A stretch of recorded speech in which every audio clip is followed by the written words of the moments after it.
So, so we can't hear you. You have muted yourself, sir.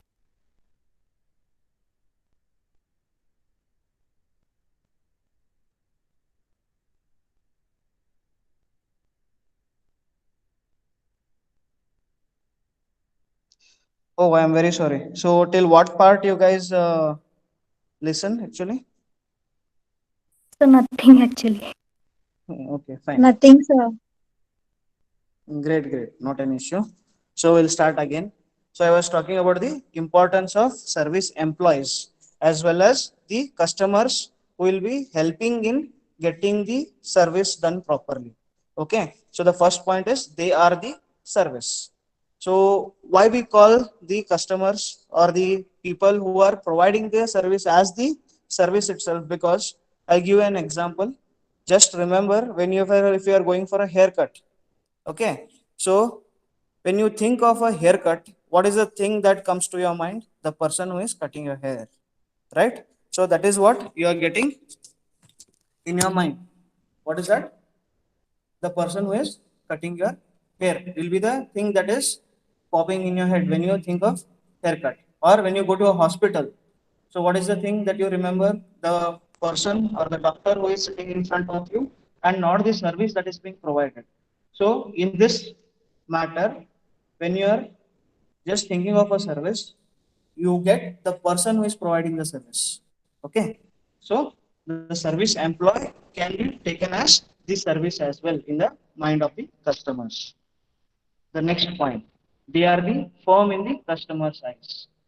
So I was giving you the example of the service provider, like your mobile service provider or your sim, basically, who is providing you the service, the sim, because the name comes like that.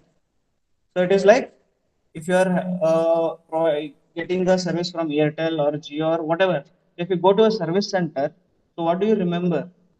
You remember the person who is providing the service only. You might say that okay, it's a Airtel service center or a Jio service center or a Vodafone service center, but whom do you remember? You remember the person sitting there who is trying to help you out with your problems. So, as in the eyes of a customer, the firm is the employees. Okay, so that's why we say they are the firm in the customer side. Who are they are the service employees.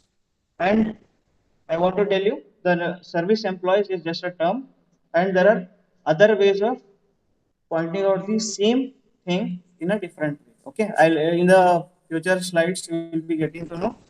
So service employees are the people who are providing the service to you from the company's end, or the people who are basically having a conversation, or the people who are in touch with the customers from the company's end are called as service employees.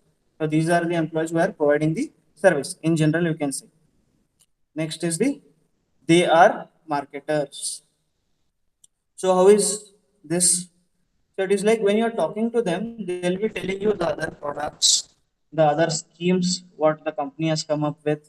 So all these things are very important. If you're just going there getting the service and you're coming, so there will not be much of marketing part of it. But what you do is you go there while you getting the service as a customer, you will be interacting with the employee over there. So at times it may so happen that they will be telling you the new schemes that has come, or they'll be telling you, okay, there is a combo which has come here, you can have that particular combo, or even that is being given there, but you may not have noticed. So they say, okay, sir, the combo is here, so you can just have a look.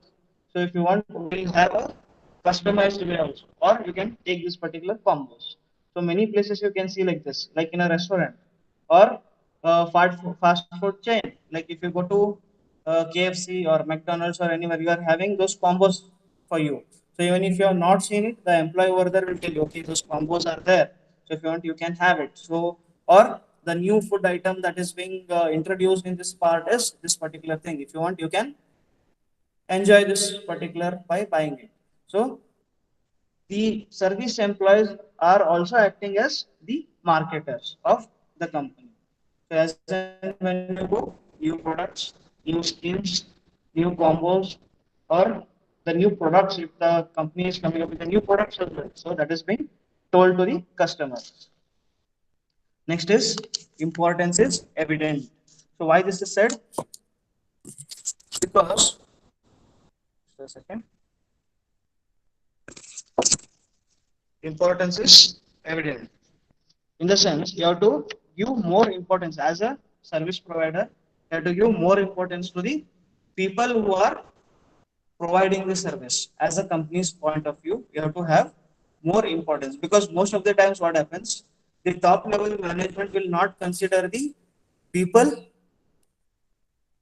who are providing the service. Okay, why? Because they think they are paid very less and they are not that significant to the company. But for a service industry, the people or the employees who are providing the service to the customers are the utmost important to the company. If they start saying that the company is not good, that particular company is good, like if they start promoting your competitors, whatever the reason may be, it might be the person is bad or the management is not bad or they are not providing good facilities to the customers or so or the to the employees. So it may so happen that your own employees may promote your competitors by saying that okay, this is not so good, you have come here, fine, next time you can try that particular person's service, so it is very good, so even I am going to go over there. So if these things negativity is being spread with the people, what happens? You will lose your customers. So it is very much important that you need to take care of your service employees. Okay, next, service employees. Who are they? So who are the service employees? I just explained. The people who are basically the point of contact for the customers from the company's point of view. They are the service employees. These people are also called as boundary spanners. Why boundary spanners? You can see in this particular picture, boundary spanners interact with both internal and external constituents. These are the people who are the boundary. They are the way or the bridge for the customers and the company's point of view. From the company, they are the bridge to the customers, and from the customers, they are the bridge to the company. So, if there is anything to be given out to the customers while the service is being taken, so it is these are the people, that is the service employees who are doing it, and as well as if any customer has any complaints or anything to say to the company, these are the people who are getting those complaints and they are further sending it to the concerned people. So that's why it is they are called as boundary spanners. Remember this particular term because for 3 marks they can ask who are the boundary spanners, explain with examples. So this can come as a 3 marks to 7 marks question. So it is not very big thing. It is basically the service employees only who are also termed as the boundary spanners. Okay. So here you have to explain 3 things. That is, one is the boundary spanner, who is that person, the employee, and the external environment and the internal environment. External environment is the whole world other than the company, and the internal environment is the company. Okay, the internal part of the company, its employees, its everything basically is the internal environment. Okay, so this is where we see boundary spanners. Then, who are these jobs like? Sorry, what are these jobs like? So there are 2 things, emotional labor and many sources of potential conflict. So what is emotional labor? So you already know that if you are working for somebody, you need to have, there is a physical labor as well as mental labor. So you have to use your mental things for working out that particular job, as well as if there is something to be done, like writing, even writing is a physical labor. You need to write. Okay, if you are maintaining books, book of accounts or anything, you need to write or you need to feed it in a system. So even that is a labor. That is a physical labor. So what do you mean by emotional labor? So in your work, what happens is you need to be emotionally stable as well at times. Because when you are meeting multiple kinds of customers, there are different kinds. When you go and meet customers, there are different kinds. One person will be very nice, one person will be angry, one person might be very timid, he might not open up, he might not tell you, but still you need to give him the proper service. So you never know what kind of customers you will be encountering. Similarly, we never know what kind of emotional state the employees might be. There might be a fight. Okay. The person might be very much ill, but still he has to work. He might not be so good, like in the sense he might be sick, he might be not in a good mood to serve.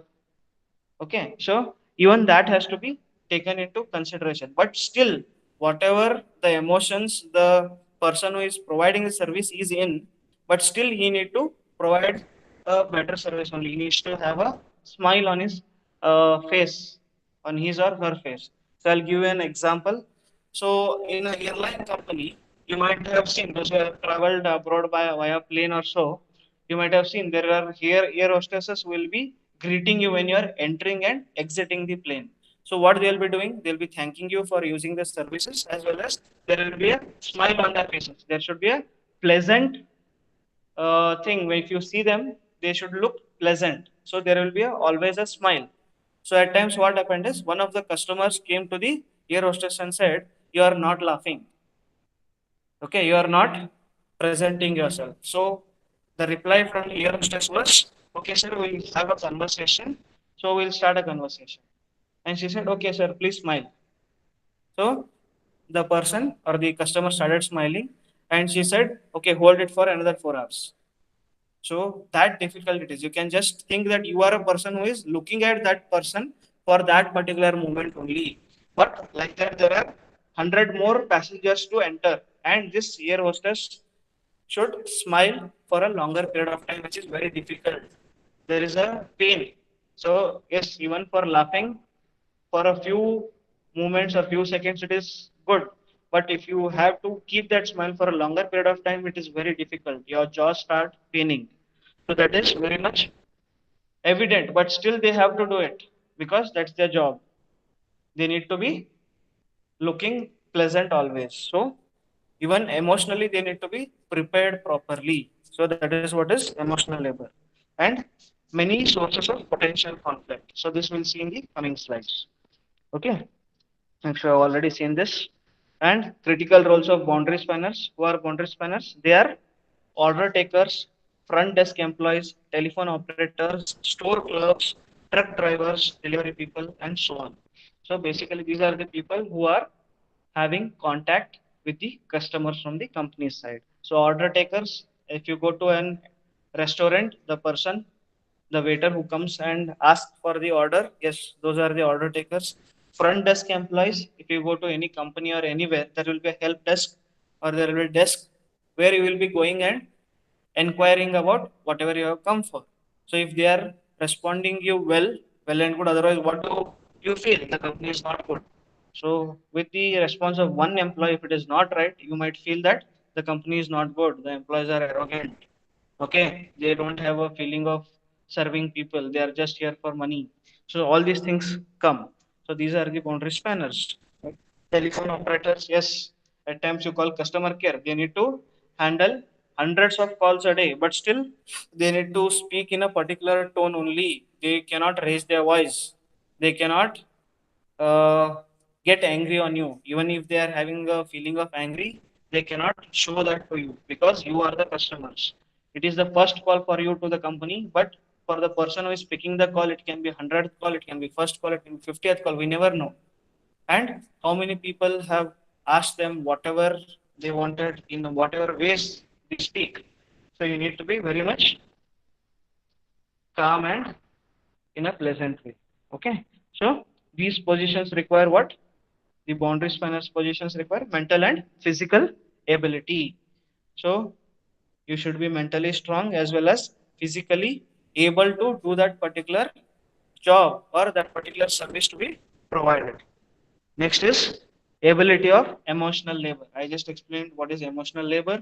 So you need to be emotionally strong as well with whatever feelings or emotions you are having at that particular moment of time. But when you are providing the service, everything has to be kept aside and you need to focus on the customer properly. The next is conflict handling in organization and outside the organization. Why inside and outside? Because you are the boundary spanner, you are the link between the inside and the outside organization. So if there is a conflict between two customers, yes, as a part of your job, as a you are a company, you need to resolve the issues between the two customers. or it can be your colleagues also. So if you are a boundary spanner, you can have a issue with your colleague, or you can have a issue with your top level management. We never know. So there can be conflicts where the boundary spanners has to take care of the people outside the organization as well as inside the organization. Works of quality productivity trade-off. Okay. So what is this works of quality productivity trade-off? You are expected as an employee who is providing the service, you are expected to provide quality service. At the same time, you need to be productive. What do you mean by productive? You need to have lesser cost on the company. Okay. So this is very important and very difficult to do. Why? Because you need to provide quality service as well. You need to reduce the cost for the company. So at times it may so happen if you are more concentrated towards the company, you may tend to lose the quality of the service that you are providing. So if you are more towards the customer centric way, so what happens is you need to have more amount to be spent. Okay. So I'll give you example later on this. Okay, emotional labor. This refers to the labor that goes beyond the physical and mental skills needed to deliver quality service. So this is what I just explained. You need to go beyond the physical and mental skills needed to deliver the quality of the service. Next is quality and productivity trade-off. Frontline service workers are asked to be both effective and efficient. They are expected to deliver satisfying service to the customers at the same time to be cost effective and productive in what they do. Just now explained about this as well. That is, the frontline workers need to focus on the quality of the service as well as at the same time you need to try to reduce as much as cost to the company. So if you reduce cost, what does that mean? That is a profit. If you are reducing the cost, whatever is left with you is a part of the profit. That is, the company is saving that much. So similarly, it is the job of the frontline worker. That is, you need to take care of the satisfaction of the employee, sorry, satisfaction of the customer, as well as you need to save money to the company as well. So this is one of the dangerous things. So next is sources of conflict for boundary spanning workers. So where all we spoke about the conflict. So where all are the conflicts? First is person versus role. What do you mean by person versus role? Person is the employee and the role is whatever work he is doing. Why? Because, for example, I'll tell you, if you are a very talkative person and if you are put in a uh, department where there is no much of interaction. So what happens is his role is there where he has to be himself always doing the work, and his nature is completely opposite. That he is very jovial. He needs to talk to people, so he is good at talking. So this is the conflict between the person and the role. Or on the other way around, if you are a person who is very timid and who is introvert basically, and you are on a front office desk. So what happens? People come and try to talk to you, and you are not responding them well. So again, there is a conflict.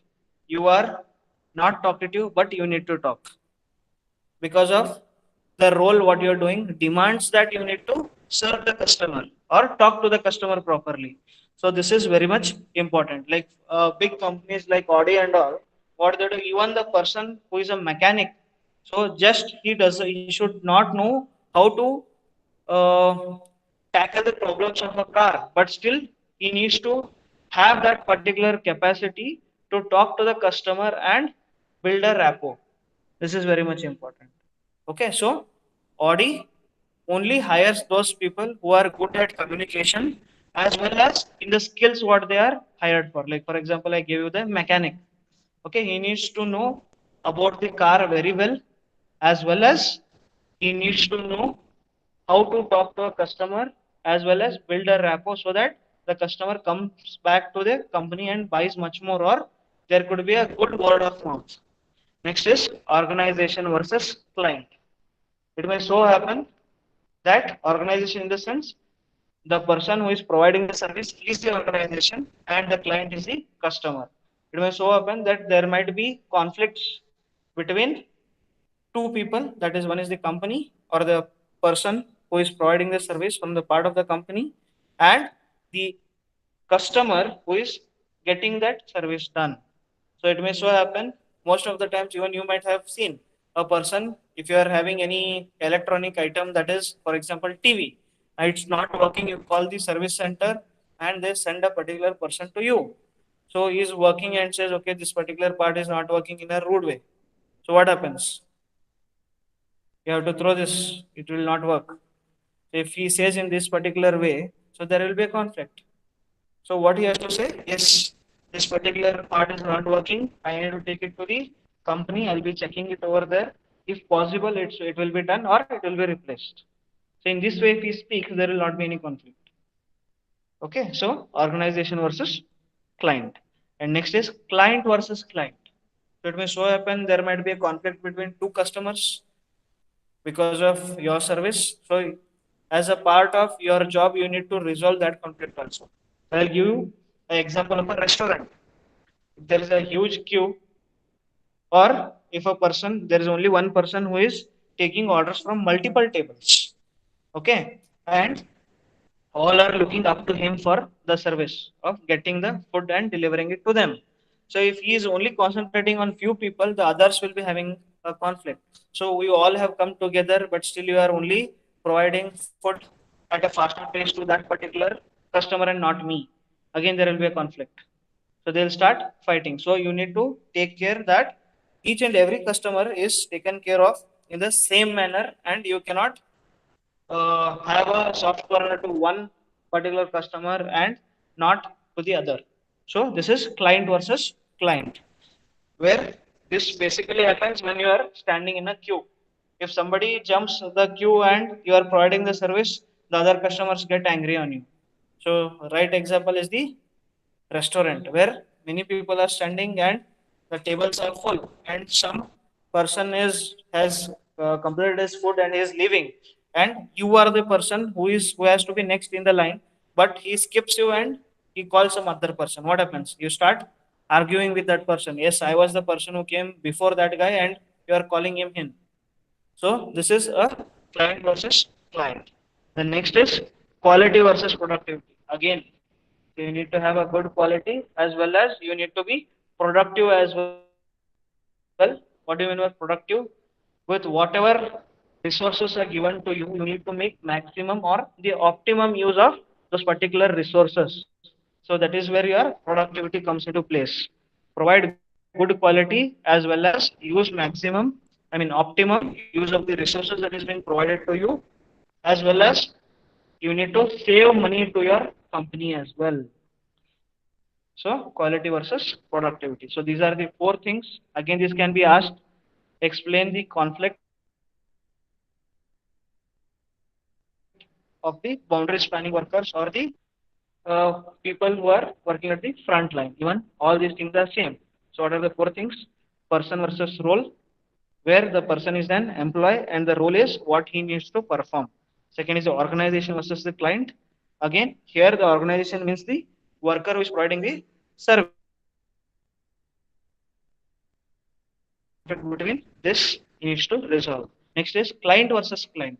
Your customers only start having a quarrel between themselves. At that time also, as a part of his job, he needs to come and stop the conflict between those two customers. And the last is quality versus productivity. You cannot compromise with the quality that is being provided, as well as you cannot spend more on few customers and not less on others, because it is ultimately the company who is paying for you as well as that particular service. Yeah, someone was telling something.